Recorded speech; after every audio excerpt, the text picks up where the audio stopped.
please like, share, and subscribe, and ring the little bell so you're notified when new videos drop. And today is a new day. Thank God today is a new day. Well, thank God in general, but today is a new day. Yesterday was a bit of a nightmare. It's incredible, right? It's incredible. As the evening started, the nightmare seemed to melt away. When I say a nightmare, it was my computer wasn't working properly, and I had a day of very low productivity, and I like to be productive, right? I do not like not to be productive. I find it very, very painful to be not productive. I think really because if you realize that life is precious, that life is worth something, you also realize that it's finite, and you don't have unlimited amount of it. And honestly, there's stuff I want to get done, right? So I want to get done, which I didn't get done yesterday because that was the will of the good Lord, which is how I look at everything. It was the will of the good Lord, and I think it was the will of the good Lord, so I could really focus on loving God when he was being a bit of a dick. I mean, for want of a better word. But really, I think that's one of the functions of frustration in life. And boy, was there a lot of them. But anyway, today's a new day. It has melted away. There's our day 30. Was it day 30? I think it's day 30. Let me just look up. What did I count last night? Today is day 30. Or was it 31? Let's have a look. No, today is day 30 of our 50-day cycle to supercharge one connection to God.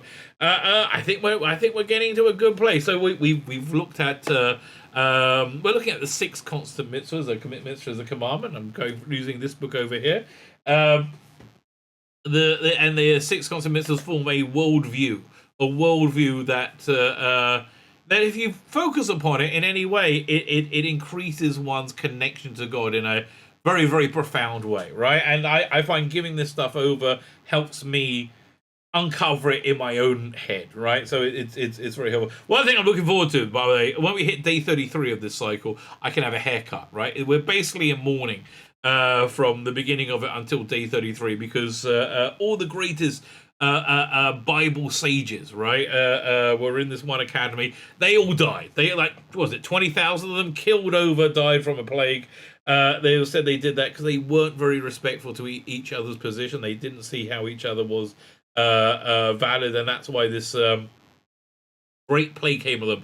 Anyway, on the 33rd day, people stopped dying, and there was 4 or 6 rabbis left, and they were like the 6 dunces, the 6 worst people in the academy. And those 6 people are like they're our 6 top revered rabbis now. That all Torah learning, Bible learning is based on, but Jewish law is based on. And Jewish law, insanely complex and brilliant in a lot of ways. It's much more brilliant than I'll say than secular law, which is based on test cases. This is Jewish law is based on principles and the different application of principles. I do a daily study of this thing called the Tumor, which is a massive codification of Jewish law, which is basically arguments and discussions about different ways of looking at things and how you apply these principles. But it's such an incredibly breathtaking, holistic and unified legal structure. And the more you look at it, the more incredible it is. It's as complex as nature in a lot of ways. It's not as complex. Nature's more complex, but it's very, very, very complex indeed. Very complex and very harmonious, which is one of the things we're going to be talking about today. So there are 6 of these commandments that connect you to God. We've gone over faith. We've gone over idolatry. Don't believe in any other power other than God, and understand there is only God. God is one. So now we're on to loving God, right? Loving God. And the advice I already had in terms of one's loving relationship with God is to view God as a loving father, right? I think that's the closest analogy that we have. So anyway, we're on to day 30. Like, share, subscribe, comment, sign up to my Substack, sign up to my paid Substack. All these things are very, very good things to do. I cannot deny I am happy if you do those things. I was trying to think, it's like I can't deny I will be happy if you did all those things. You know what I'm going to be happy about? Okay, complete aside. For Passover, we got before the long time before post for Hanukkah, actually we've got ourselves an air fryer, and it's freaking awesome. We don't have little kids anymore, and we don't have so many people living at home. It's like normally between 3 and 4, maximum 5 people at home at any time. But and they're all adults and they all like look after themselves in terms of food. So we don't use like the big oven anymore, that much. So we bought an air fryer. Absolutely amazing. We love this thing, right? The stuff in there cooks really, really well. So in Judaism, you separate meat and dairy food. You can't mix them. So if you buy an air fryer, you got to decide, is it dairy or is it meat? We make the one meat. Anyway, so Passover happened, and we said we like this thing so much we want to get a second one for dairy. So we did, and it's a different configuration of it.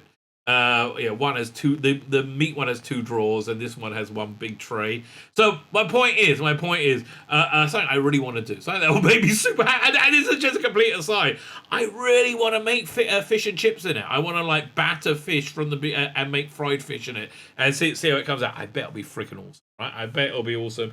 My wife a bit resistant. I'll tell you why she's resistant. Okay, go and look up on YouTube. So every winter I want this, and everybody else says it's the most disgusting thing in the world. To me, it looks really good.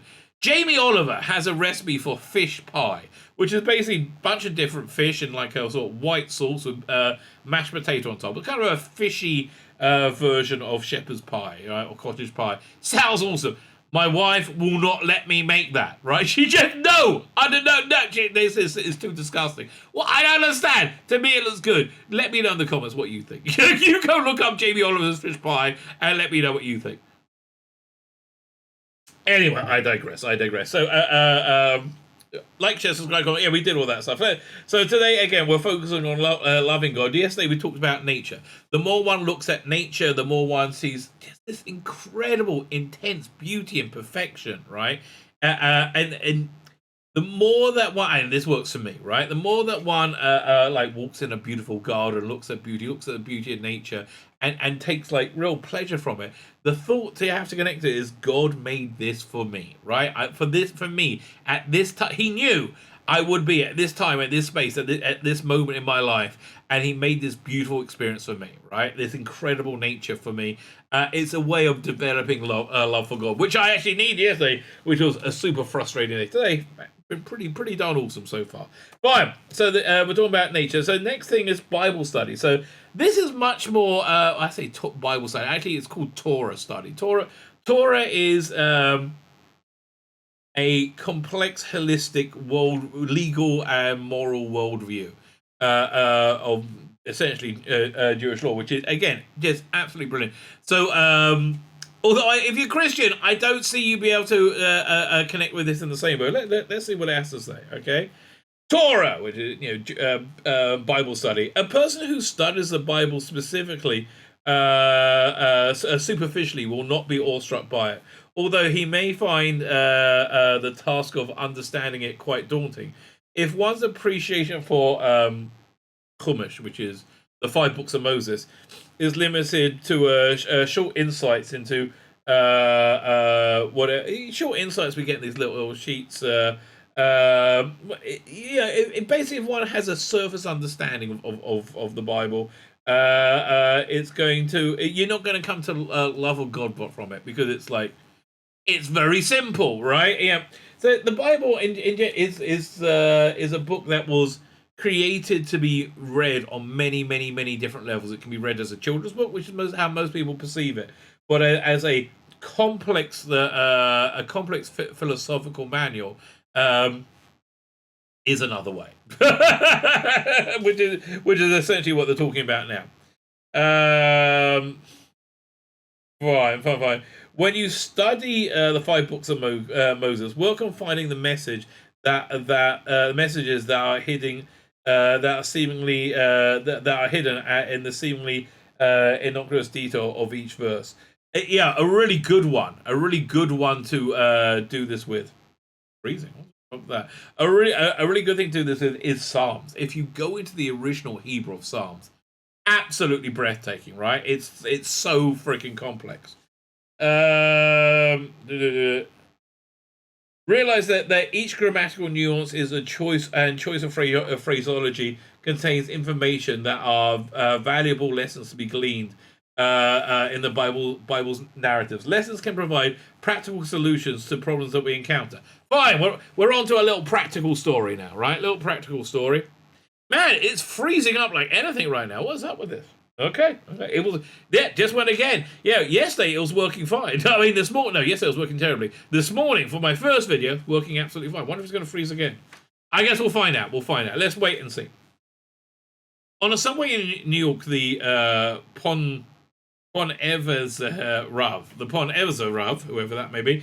They didn't know. Rabbi Yosef Shlomo Kahneman noticed a group of hoodlums glancing furtively in his direction. Well, man, this can't be in the current day. They wouldn't furtively look in his direction. I'd just come over and smash him in the face. It was today.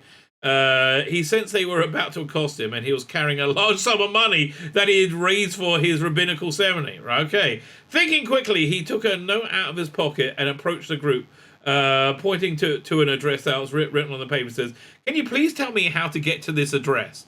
Well, this is an interesting approach. Let's see what happens.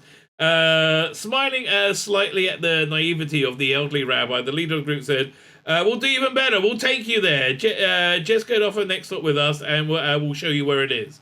As the doors of the train opened at the next station, the Rav made a sweeping gesture towards the doors with his hands, honoring his escorts to alight first. As they stepped off onto the platform, the rabbi readied himself as was ready to sit down and chatted just long enough to allow the doors to begin to sliding shut. And then he quickly retreated in the car, leaving the group of thugs stranded on the platform. And as the train pulled away with him inside. He's lucky to be bloody alive, mate. Okay, he's lucky to be alive.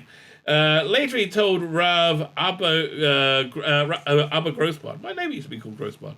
That good friend of mine.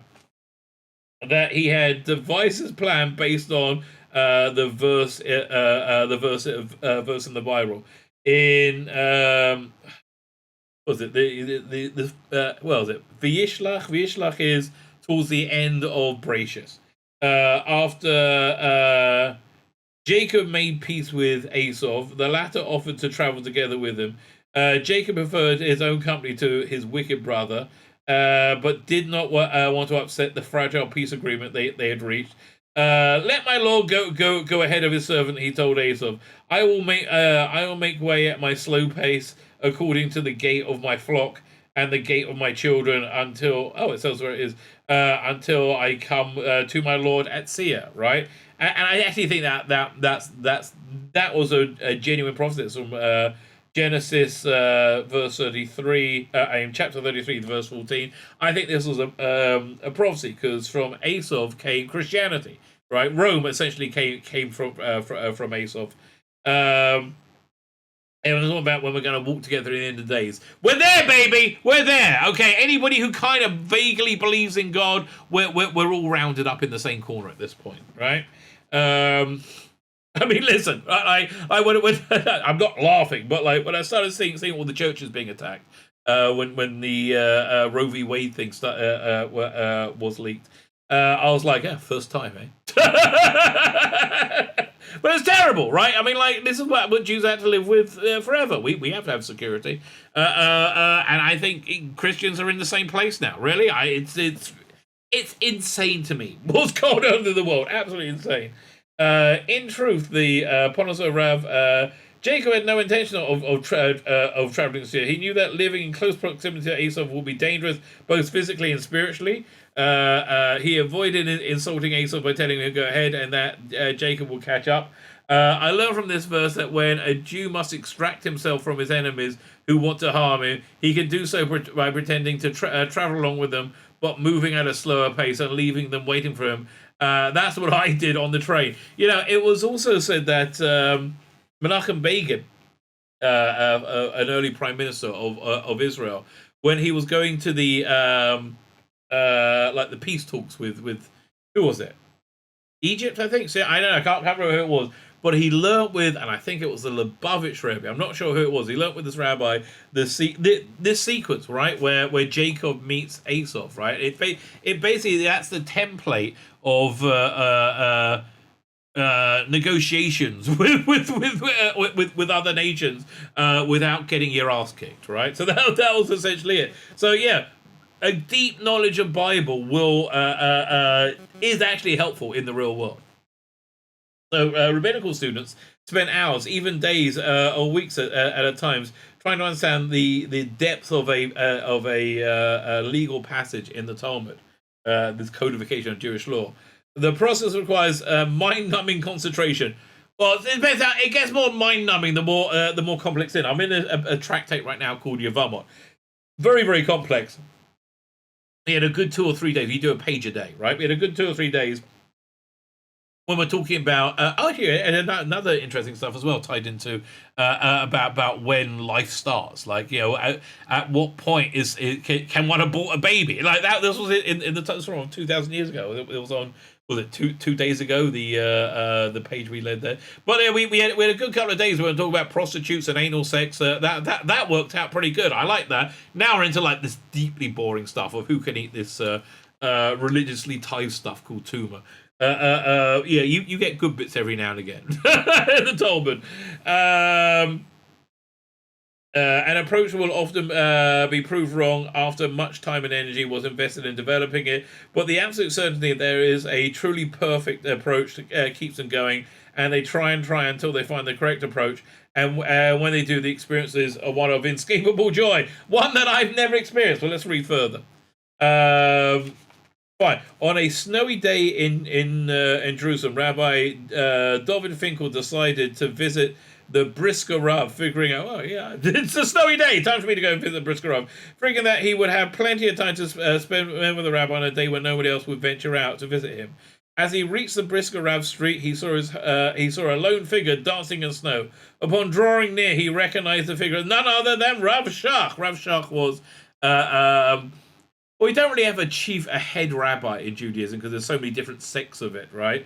But Rav Shach was, he died about 15 years ago, maybe a bit more, and it was, he was like the central authority that pretty much everybody would agree to, which unusual for Jews.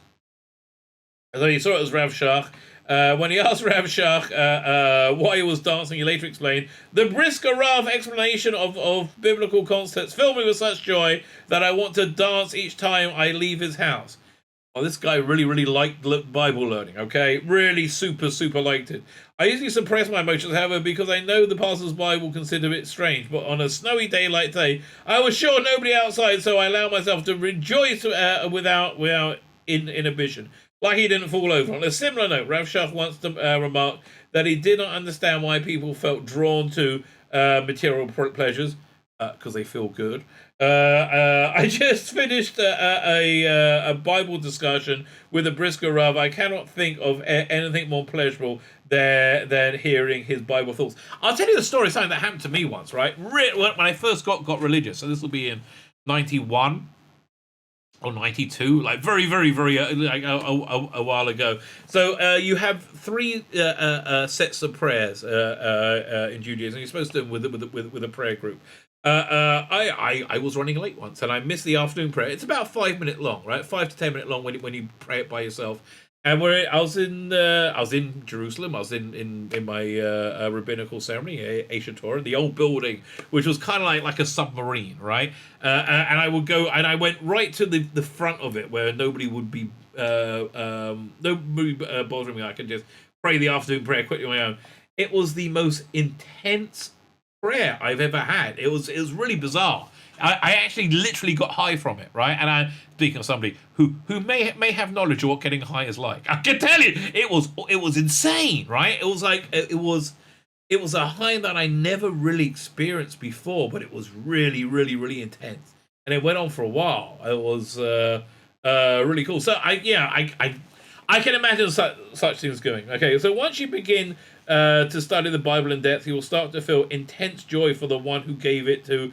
The one who gave it, and once you begin to feel that love, you will develop a craving for more and more study. Hasn't happened to me yet, okay? I've been doing it for like 30 years. You will yearn for more time to study the Bible and increase your appreciation of the one that you are in love with. Bible study, therefore, is a clear indicator of where you stand in your efforts to build love of God. When studying ceases to be a chore and becomes a passion, you know you have become a true somebody who truly loves God. I clearly haven't then, because for me it's still a chore, right? Still a chore, but I do it anyway. Especially right now. Whew, why? Although this stuff I enjoy. This is Bible study. This stuff I enjoy doing, right? It's you've got to find the right thing to connect with you. But the final thing to connect you to love of God is the one I experienced yesterday. Suffering! It really does say that. Can I hold this up? Suffering. Okay, you see, I'm not making it up. It really did say it. When the rabbi's computer doesn't work. No, it doesn't go down. Finally, Maimonides, based on an apocrypha, teaches that suffering for God will cause you to love Him. Right? The question of why we suffer is not limited to tragedies of epic proportions. Although this apocrypha focuses primarily on dying for God. Maimonides, Ramban, I said Ramban, this is Nachmanides, not Maimonides. Nachmanides applies it to any form of suffering. Life is tough. We go through much hardship. Rare is the moment when we find ourselves without some issue to struggle with. We may be willing to overlook our difficulties when we compare them to those of our friends or our neighbors who we deem more unfortunate enough. That's true, right? I felt bad whining and complaining about my computer when I know, like a neighbor of mine had his kidney removed to give to his daughter. I said to him, really, we all try and be good parents. You're making us all look bad, mate. Right? You're making us all look bad. Was it kidney or something? It was something like, I was like, okay. And I know people suffer much more than me. Yeah. I'm not in any delusion about that.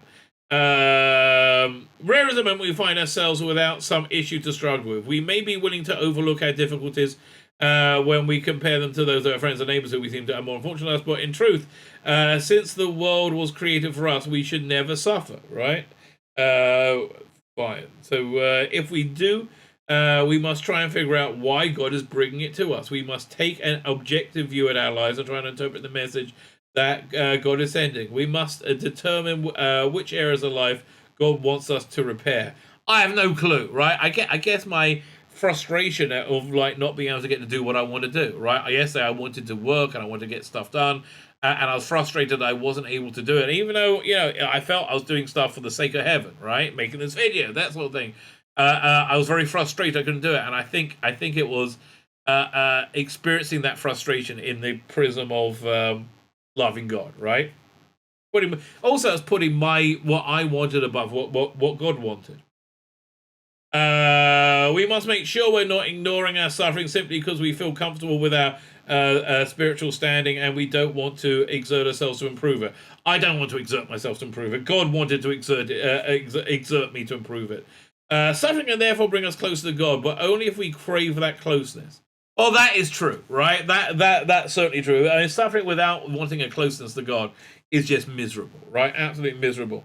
If we are, the famous story, I think we said this already in this cycle, of Rabbi Akiva, who was tortured to death by the Romans, right? He had his skin scraped off by combs in the town square by Romans, and he said it was very joyous because he didn't know how much he loved God.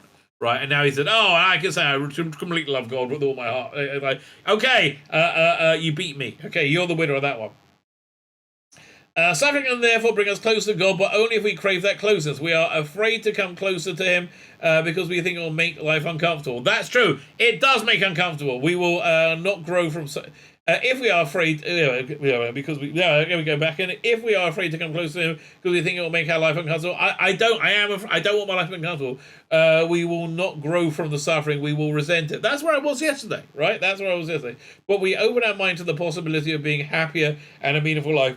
We can begin to appreciate challenges. That is clearly what God wanted me to work on yesterday. Right. Eventually, we will love God more, providing us with a catalyst to help us grow. We began with the question of how the Bible can command us to feel an emotion. We learned that the early rabbis that Love for God, like any meaningful form of love, is one that comes with appreciation and knowledge of what He is and what He does for us. We can use Bible, nature, or even suffering to create a burning desire to come close to our Father in heaven. Well, I think it's true. I mean, the movie I really want to see right now is Father Stew, right? Father Stew is really about how suffering brings one closer to the God, and I love movies like that. I totally do want to check that out. So there we go. 30 days. We're 30 days out of 50 down. We only got 20 more to go. This is like I can't wait. Right? This extra half hour or more. This extra half hour a day. I mean, it's killing me. Right? It's more than half hour. So it's. Let's say half an hour a day. An extra half hour a day. I got 20 more days to go. There's 10 more hours, right? There's 10 more hours I got to put into this. But I am very hopeful that I will see some full return for it in this world or the next. Hopefully this one. My name's Tzvi Lebetkin, the rabbi from another planet. Please like, share, and subscribe, and ring that little bell. Ring the little bell so you're notified when new videos drop.